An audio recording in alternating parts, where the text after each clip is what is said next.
Everybody that's speaking tonight is in alphabetical order. And our first speaker is Christy Adair, who's running for candidate, who's candidate for Circuit Clerk.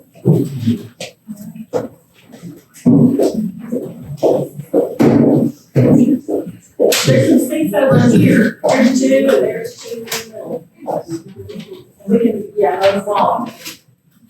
Everyone here? Yes. Good evening, I'm Christy Adair, candidate for Circuit Clerk. I'm glad y'all are all here, and I want to go back to my June 26th speech, where I mentioned my campaign quickly became an educational forum because so many are unaware of what the circuit clerk does, what her office does, and what the responsibilities and functions are for the good of our county.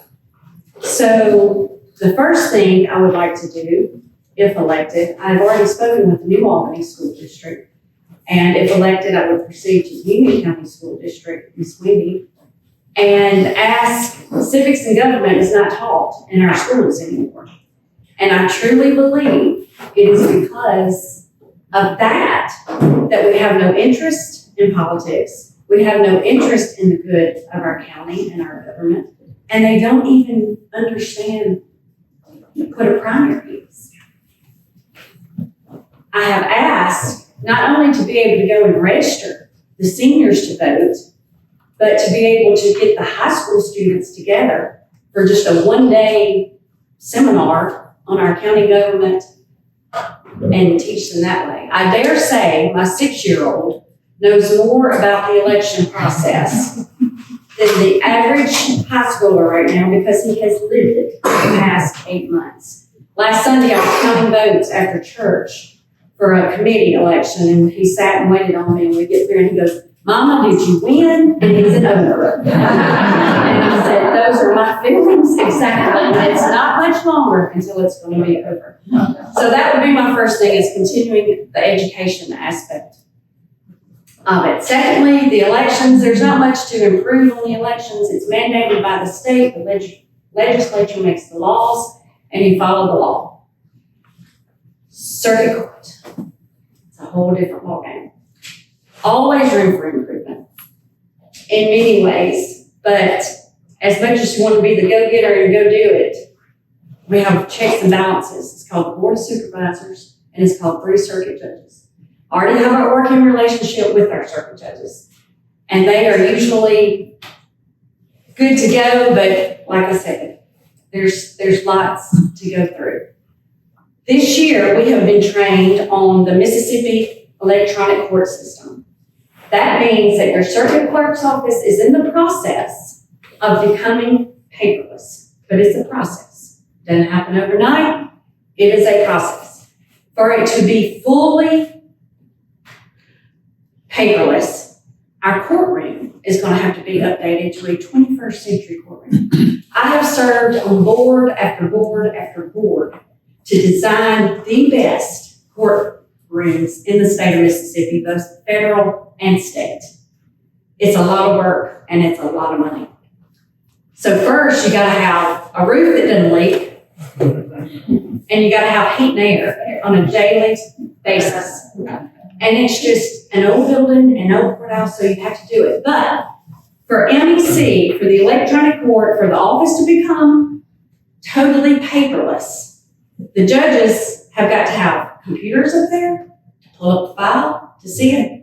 The attorneys have got to have it. The clerk's got to have it. Like I said, it's a process. It's not going to happen. But our district was the last in the state to start.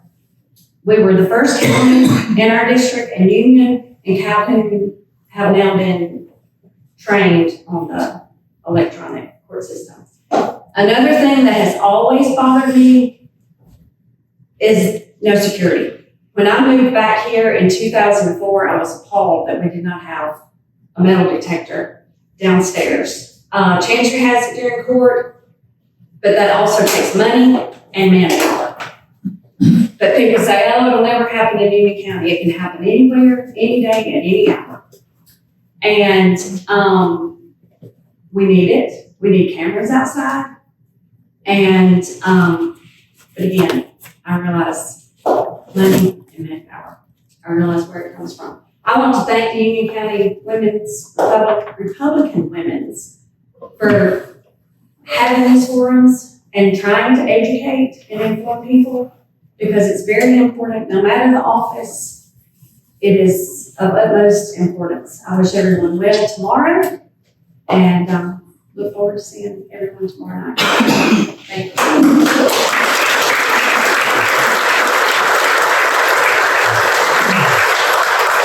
Next, we'll have Judy Edwards.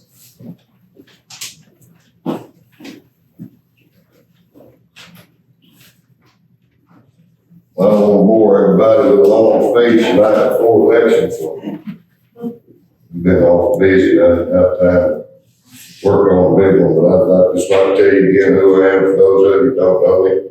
I'm Jimmy Edwards, candidate for re-election to sheriff, married to Larissa Edwards. She's a little under the weather, wasn't able to come tonight. I'm 57 years old. We got 3 children. Edwin Edwards, Brittany Gregory, Jacob Stewart, 4 grandchildren, and one more on the way. I'm members of Macedonia Baptist Church. I'm a lifelong resident of Union County. 24 years experience in law enforcement, all here in Union County, thank the Lord. Been a deputy sheriff, deputy coroner, criminal investigator, narcotics investigator, chief deputy, and served as a sheriff for the past 12 years. I'd just like to take this opportunity to thank you, each and every one of you, for your continued support in the primary election. Thank you for your vote, your prayers, your phone calls, your texts. I'm truly humbled by the outpouring of support that been placed on another level like me. But it's been an honor and a privilege to serve as a sheriff for the past 12 years. If re-elected, we'll continue to strive to find better ways to serve and protect the citizens of Union County. And as always, public safety will continue to be our top priority. So I just humbly ask for your vote and support in the runoff tomorrow. Help re-elect me as your sheriff, and let my experience continue to work with you. Thank you.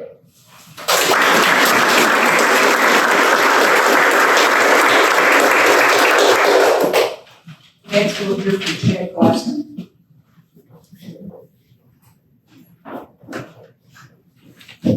You can pay me to sue this time, did you? I know, but I don't think it works. Thank y'all for allowing me to be here. It sure did. This last 6 months has been a true test of anyone, I think. I want to thank the sheriff and his family. We're all kind of connected there. Brittany's going to have a child. And, we've all tried to run a clean campaign. They've been slinging on each side. But any one of us. I'm Chad Glasson. I'm married. I have 5 children, 5 grandchildren. Graduated from EMR, spent 4 years in the military, came home and started my law enforcement career in Georgia. I have 30 years experience in law enforcement from dispatch to criminal investigation. Some of the things I'd like to implement is more training, more education for the deputies. Criminal narcotics task force. Task forces are very useful tool. When you work together with other agencies, you get more manpower to operate in the county, city, and the state. State inmate program. It's a program where inmates get out and work, pick up garbage, and actually get out and help the county to keep the county from having to employ extra people to push all to do county projects. It's equipped for 25 of those. I'd like to implement that along with possibly inmate farming, increase patrol as population goes up. Much like the court system, we have to have more manpower. Of course, that goes with budget. There's grants available. It won't cost the citizens anything. I want to posit you in your outreach program at the website. And if you have a complaint, you can actually contact that site anonymously, or you can call. And we want to know what's going on out in the county so we can serve you better. I would also, the most controversial thing we've got going now is the marijuana issue. We'll take a stand on that. I'm all for THC or cannabis helping someone in need. I'm for that as long as it goes through the state medical board and state pharmaceutical board to be dispensed out of the pharmacy, not by individual shops. I think that will add more problems to our current situation because we'll have to have additional manpower to actually enforce that law as the problems are having in Lee County with it. So that's my stand on that, and I appreciate y'all for letting me come up here and make my speech. I'm not very good at it. I'm not a politician, but anyway, if you can, we will ask for your vote tomorrow. I'm Chad Glasson. I'd like to be the sheriff and work for you. Thank you.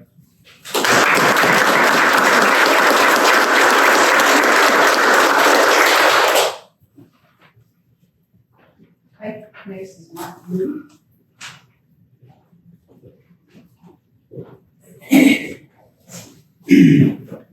I'd like to thank the ladies for allowing us to come out tonight. They do a great job with doing these forums and all the stuff they do for our community. My name is Michael Moody, and I'm in the candidacy for the Supervisor 3rd District in Union County.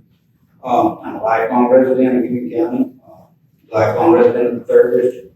I've been a self-employed contractor for the last 25 years. I've been a co-developer of 2 subdivisions in Union County. One of which was North Oaks and other Sand Creek. Both of these developments have greatly increased the amount of tax revenue that our county receives off those 2 properties. I think that good housing and good schools and good jobs are crucial to future growth and development in Union County. I've always had a passion for helping others. I think that if I was allowed to serve as supervisor, it would give me more opportunities to help people in Union County and the 3rd District. I think, this was, we've got all of these elected positions were created to be public service positions. And I think a lot of our elected officials have forgotten that they are public service positions. I've always tried to be a good leader. I try to lead by example and not do as I say. But, I've been fortunate to have some good people that have worked for me in the past, and they've grown, and now they have their own successful businesses of their own, and I'm very proud of that. I think that having good leadership skills will make me an asset to the county. I love our great country, our state, and Union County. I want what's best for our county. I believe strongly that our family values are crucial to the well-being of our county, state, and nation. In my opinion, we as a county don't need anything that will divide or tear down our families. If you share the same conservative views as I do, I encourage you to, in the 3rd District, go to the polls and vote for me tomorrow. If you don't live in the 3rd District, I encourage you to get on the phone and call and text your family and friends that do. I think voter turnout is going to be crucial in all the elections that we got going on. But I appreciate y'all. Thank y'all. God bless.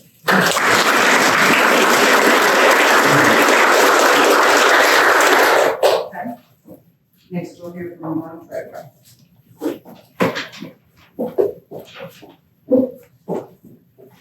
Thank you all for allowing us to speak one more time before the election. Here we are on the eve of the election and countdown. And so it's been a long, hard journey. We've had 8 months of a lot of heat, a lot of anxiety, a lot of different dogs coming at you and everything like that. Some like you, some don't.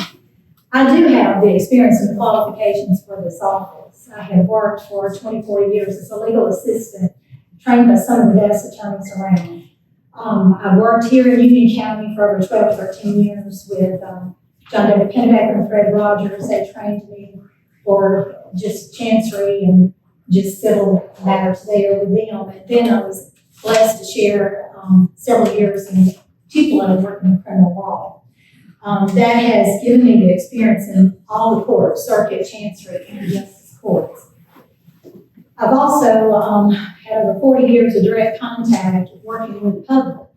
This job is very important, working with the public and being able to relate with them, whether they're poor, whether they are wealthy, whatever, you have all different walks of life that you've got to deal with there. I am currently employed with B&A Bank. There with Mike State, who's the president of the bank. We handle a lot of commercial loans as well as consumer loans. I've also served several years with the Union County Board of Supervisors, paying the county's bills, keeping up with their inventory.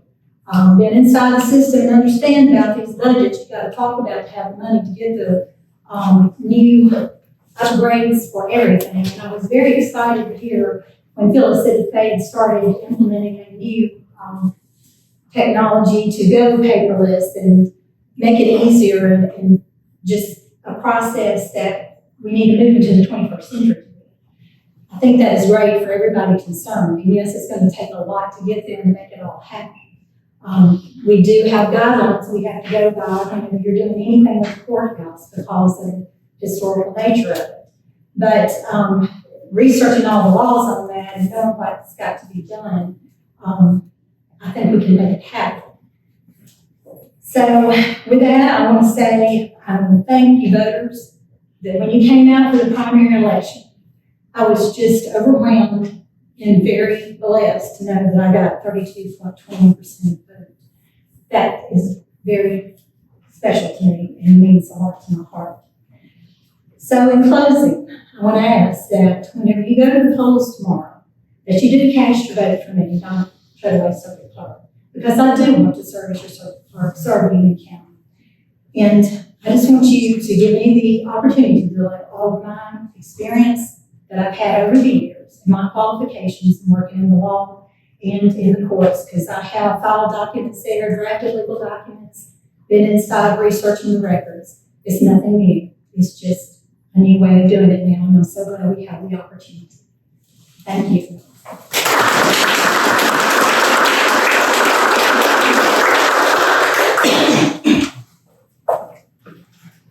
Okay, tonight, also to have a guest speaker, Ms. Windy Faulkner from the Union County School District. She can come in and speak with us. Discussion here.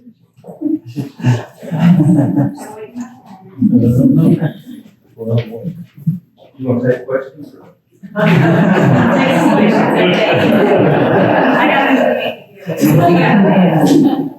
First off, I want to say thank you for allowing me to come speak tonight. Anytime that I get to come talk about the Union County School District, I don't have an opportunity. Tonight is a little different speech than I usually give about the school district, though. Tonight I'm talking about a bond referendum that we're trying to get passed for the Union County School District. Let me get all my parents together here. I'm going to turn this mic a little more towards you. I don't really want to hear what you're saying.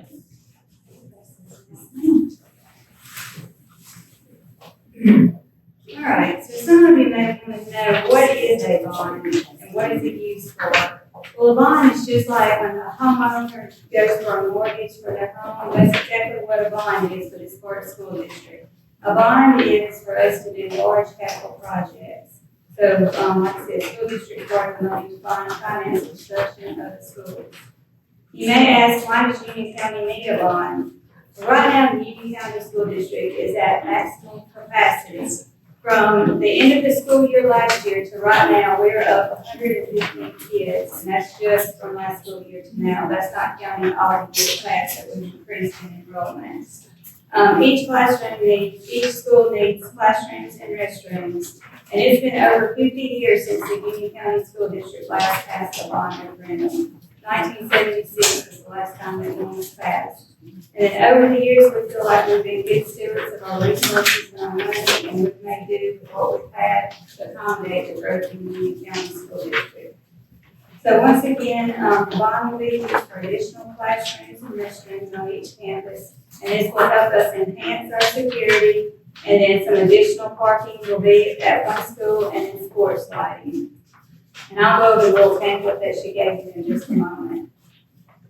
So how was this need identified? How did we determine what each campus needed? 2 years ago, we started a strategic plan, And, we came up with this pretty brochure that you can have one of, but inside this brochure, the 5 areas that we focused on was instruction, staff, communication, safety, and facility. So from this plan is where we determine what our needs are at each school. And we formed committees to focus on each one of the 5 things that I just told you about. And so the committees were made up of administrators from the schools. It was made up of teachers from the school, and it was also made up of community members to give input to help do the research and see what we needed on each campus. So I have a picture here to show you. This is what we had to move into East Union Attendance Center this summer. I don't know if you can see it, but it's a mobile unit. And I will tell you, it broke my heart to put this on one of our campuses because it looks horrible, but we had no option. And this mobile unit cost us $80,000 to rent to put on the campus. But we didn't have a choice, we had to do it. And you all know that a lot of people locate to Union County because of our schools. You know, industries, businesses move into Union County because of our schools and because how great Union County is. But I'll tell you right now, if we start putting these mobile units at our campuses, people are going to stop coming to Union County. They're going to go somewhere where they don't have to send their children to a school and the children have to go into a mobile unit. So our main buildings on the campuses were built in 1961, and they've served us well over the years. However, we feel like we're at the point in our facilities that we've just got to do more. We've got to provide the educational space that our students deserve. You know, we feel like our rankings should match our facilities. And right now, I'm not sure if you're aware or not, but in the state of Mississippi, the Union County School District ranks 4th in the state. And our attendance centers are number 1, 2, 3, and 4 in the state of Mississippi. So that's something we're very proud of, and we want to continue with that upward trend. And we've got preliminary data in for the 23 school year, and it looks like our scores are going to be even higher. But if we don't provide what these teachers and students need, I feel like our scores are going to decline instead of go up. All right, so our projects. In the handout that I gave you, and I don't know if I brought enough or not, if I didn't, I apologize. But the handout that I gave you, let's see.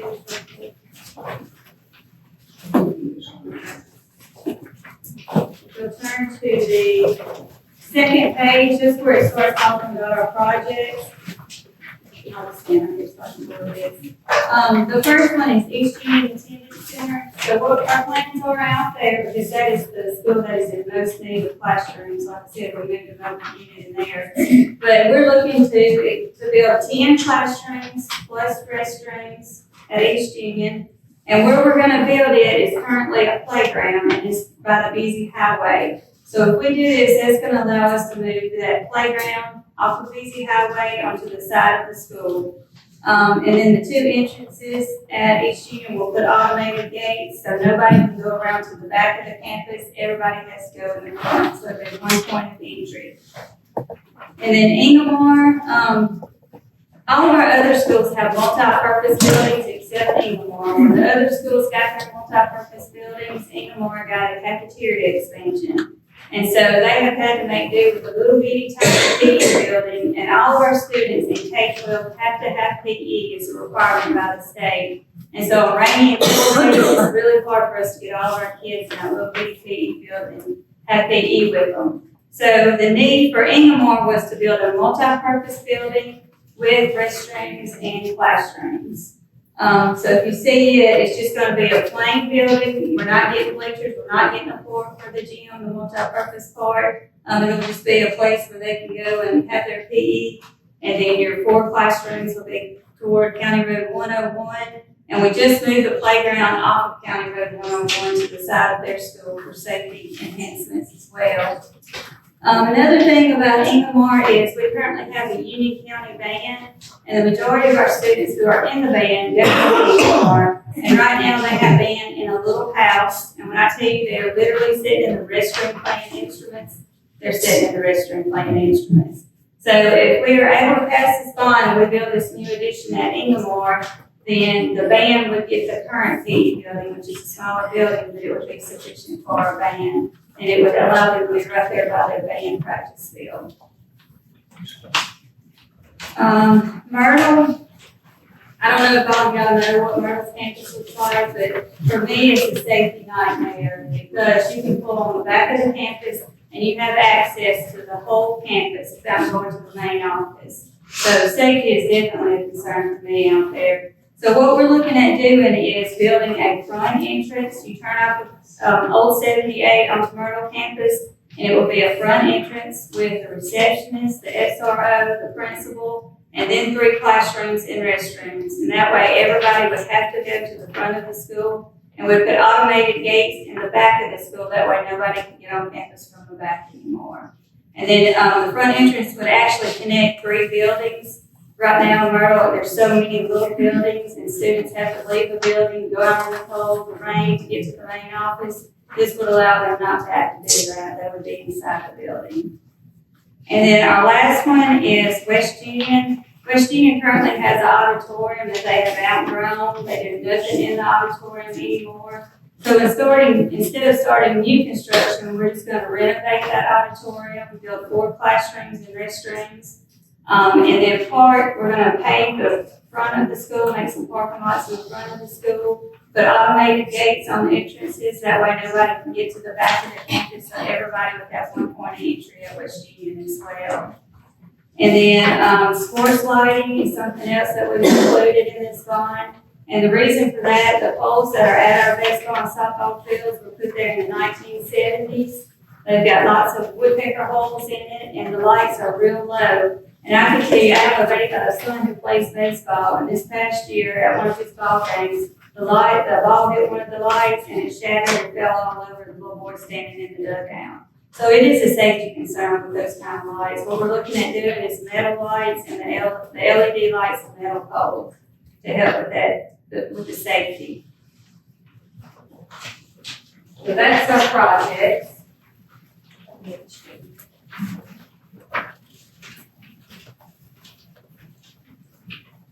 Sorry, y'all, I'm used to having a PowerPoint and I had to go through all these pages. All right, so the timeline. If this bond were to pass, then we would go out for bid in March of 2024, and hopefully construction would begin in May of 2024. So the big question that most of you have is, how will this increase my taxes? If you look at the back of the pamphlet that I gave you, that is a sheet. We deal with Jim Young, who is a bond attorney out of Jackson, and these are some numbers that he gave us. But it's an $18.5 million bond, and let's say your house costs $50,000, then you would pay $63 in taxes. That's what your taxes would increase. You have a $100,000 annual tax house, and $127 is how much your taxes would increase. And then you can see the values for the automobiles as well. And if you want to know exactly how much yours will increase, down at the bottom, it's got deltacomputersystems.com. That's actually a site that you can go to, and you can type in, put Union County, type in your name, and then it will show you what the value of your house is. So that'll help you see where you fall. So when will your taxes increase? Of course, this is reappraisal year. Most of you have probably already received a notice about that. But none of the bond tax increase will be on your 23 tax payment. You will see the bond increase on your December 2024 tax bill that you get. So it will not be on the 2023 tax bill. So where and when will the election be? Any citizen living in the Union County School District will have the opportunity to go vote on September the 19th from 7 a.m. to 7 p.m. at all local voting precincts. For the bond to pass, 60% of those voting must be in favor of the bond, and absentee voting has begun, and it will be open September the 9th and 16th from 8 o'clock to noon. These are 2 Saturdays. So if anyone needs to go vote absentee on Saturdays, it will be open those 2 days. Why a special election and who pays for it? The Union County School District and the board chose the special election in September instead of the primary in November, so the projects could begin earlier, because construction costs are steadily going up. Quicker we can get construction going, the more money we could save. And then also, because it's our first bond since 1976, and we wanted to make sure that we educated the public and that the election focused mainly on the bond issue and not other issues. And the cost of the special election is up to the school district. There are 62 out of 148 districts that currently have bond issues for special needs in their districts. And I will tell you, on behalf of the school board, that we put lots of prayer and lots of thought into this bond before we decided to go on with the resolution and host a special election. It is not something that we took lightly because we don't want to be the face of increasing taxes.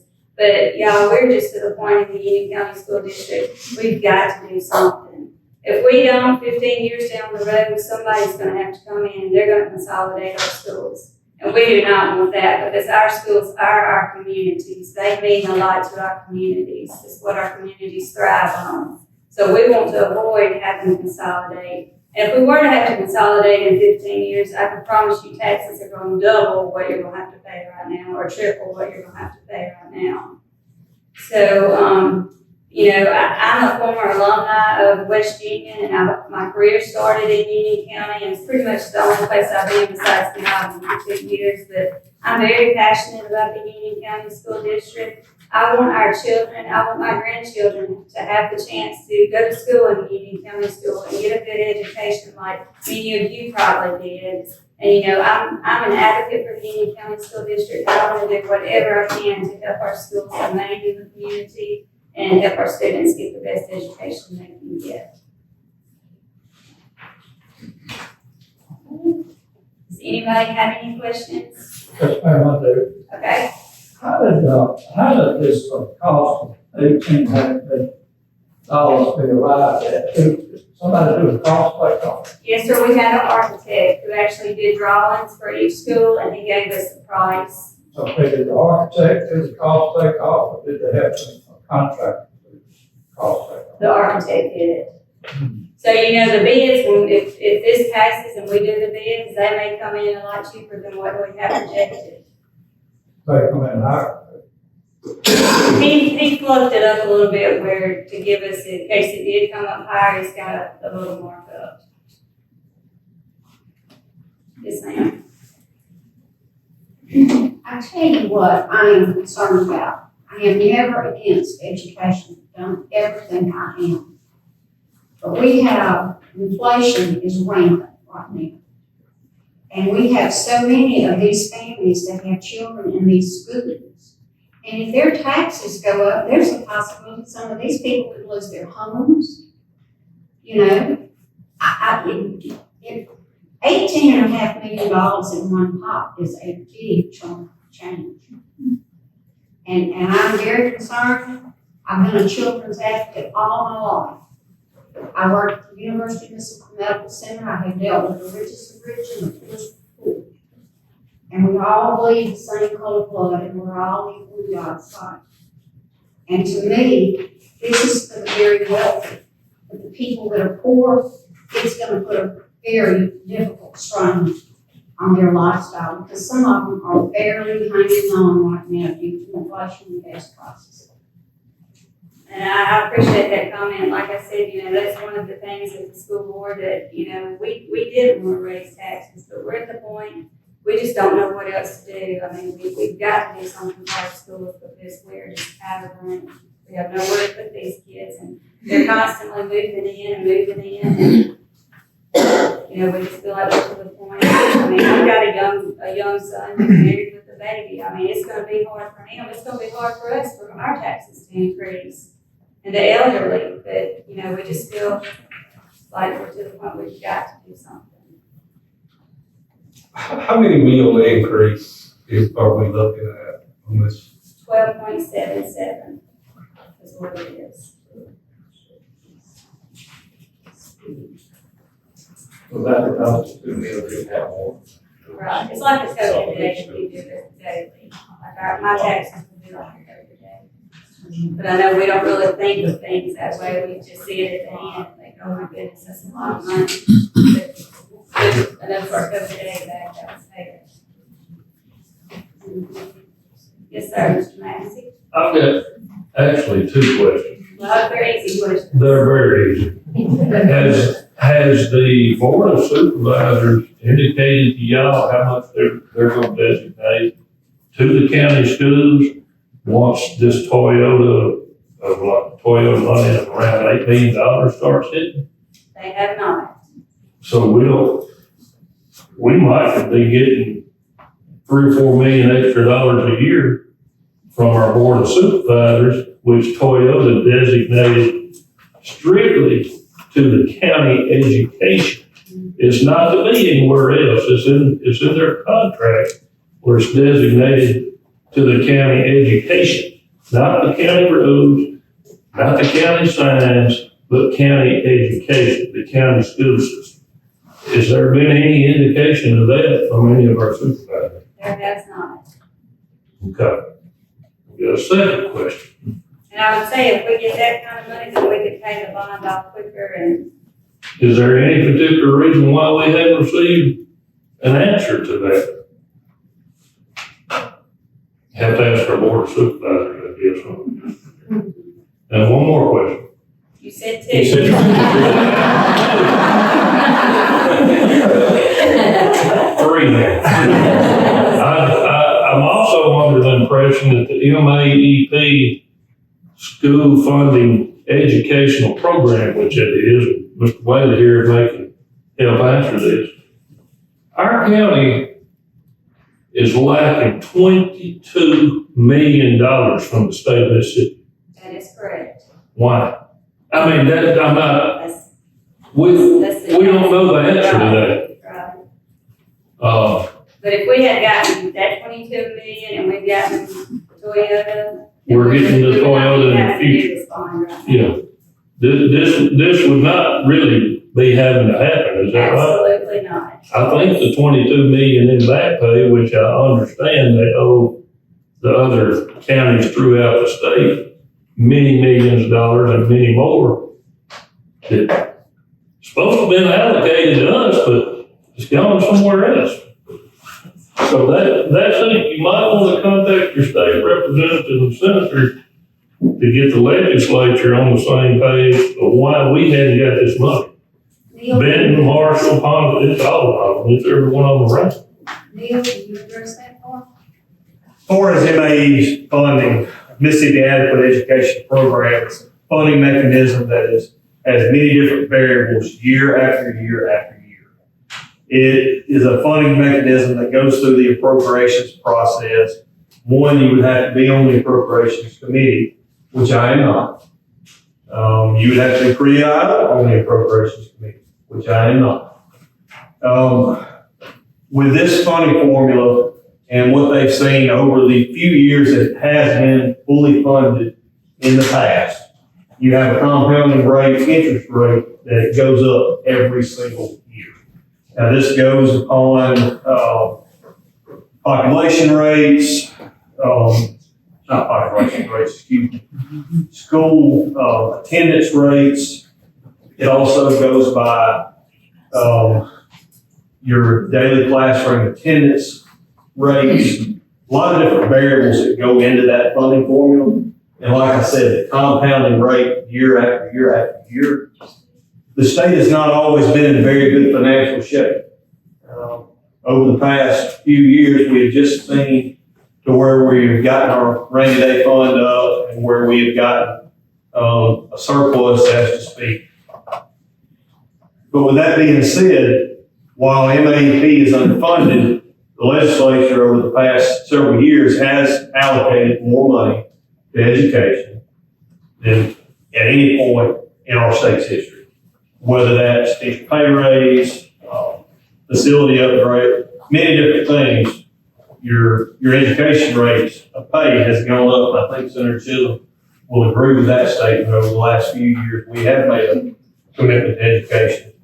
The teacher pay raise, definitely. And there, education is one of those things, as we've seen it come down the pipeline since I've been elected, I've never voted against any type of education program, any education bill that we have had to come up. except for state superintendent of education. I did vote no on that. Senator Chisholm did as well. I for her on that, and we were proud to vote no on that one.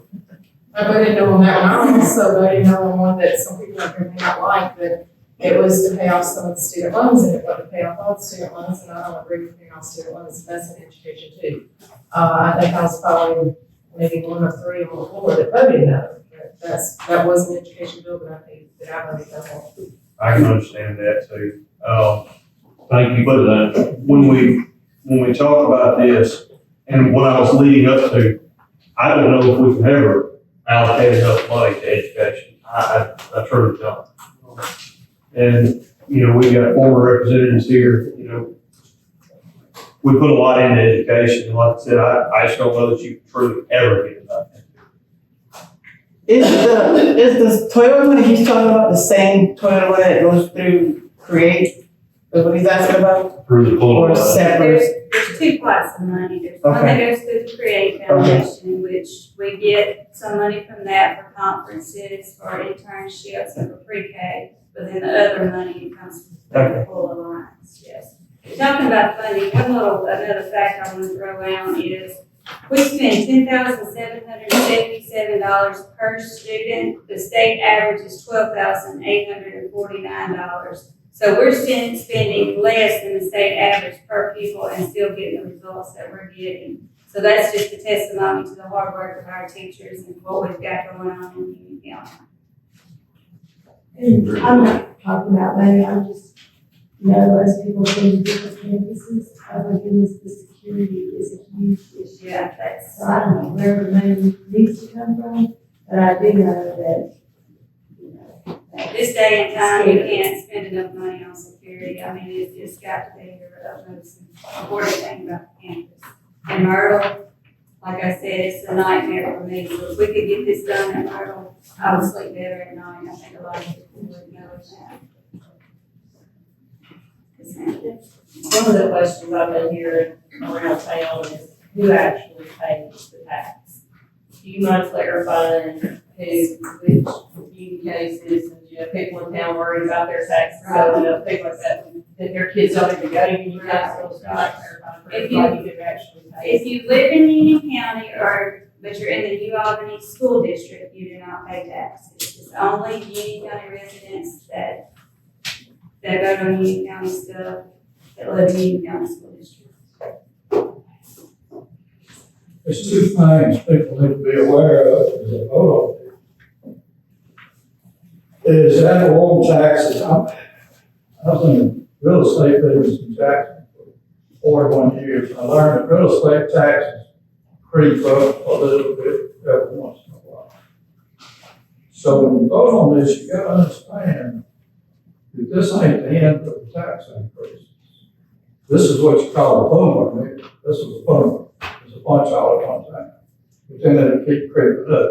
The other thing I learned the hard way is when the bond issue is paid off, taxes don't go down.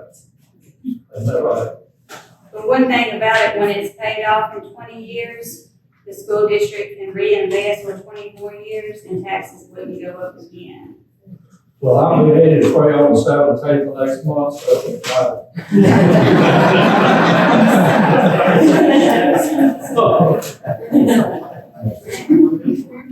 I am novice when it comes to taxes and assessments and all that kind of thing. I'll admit that. And all this formula stuff is, you know, it's not real clear. And it may not be to many people. But my question is this: I don't really understand that. We send money to the state every year, and then it's allocated back down. And the biggest expense the state has is education. Well, does that include structure or just MAUP teacher? I mean, I don't get that. The other thing is, I just need an explanation. We're going to get 20 new classrooms across the county. And then who's going to pay for the teachers, the aides, the supplies, the furnishings? Where does that come in, and can we afford that? We've got the teachers now. We've got teachers sharing classrooms. We've got walls built to divide classrooms. We've got teachers in closets. So there wouldn't be any additional equipment? No additional equipment. And like, tables and stuff like that, we can purchase that. we can get grants and stuff to purchase that kind of stuff. Does this include, you already know exactly how you're gonna pay for each one of them. I have a follow-up to that question. I mean, we see this plan of, you know, structures and add-ons and all that. Is there an academic plan that you guys could, you know, let us know of as well as, you know, as far as what type of classes, you know, or will there be new classes available for our kids to take? Because I mean, my girls were at West Union and they literally ran out of classes to take. Will there be like new classes, you know, for the kids? Right now, our plan is just to accommodate the kids for the size. As far as new classes, we have started some online with Facebook, you know, they can take some of their own classes, they more things. You know, if you add new classes, you have to hire new teachers. So right now, our plan is just to accommodate what we've got. Wendy, I have some comments. I'm representing several families who are not here.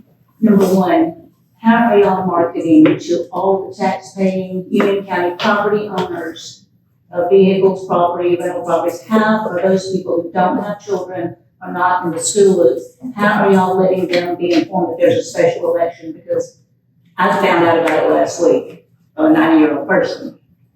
We saw it in the paper, but the paper last week said y'all were considering asking. It didn't say there's a ballot already there that you can vote on. So how are we supposed to get the word out to go vote September the whatever 19th when we didn't even know there was an election? It's such a tremendous amount of money. We had 4 community meetings in June, at each campus. We had How were those announced? Who did that? We announced it through Facebook. Which groups? Just normal or through school groups? I don't own Facebook. I have probably 3,000 Facebook followers. I never saw it on Facebook. And we put it in the paper, we Website. put it on the website. It's been on WTVA.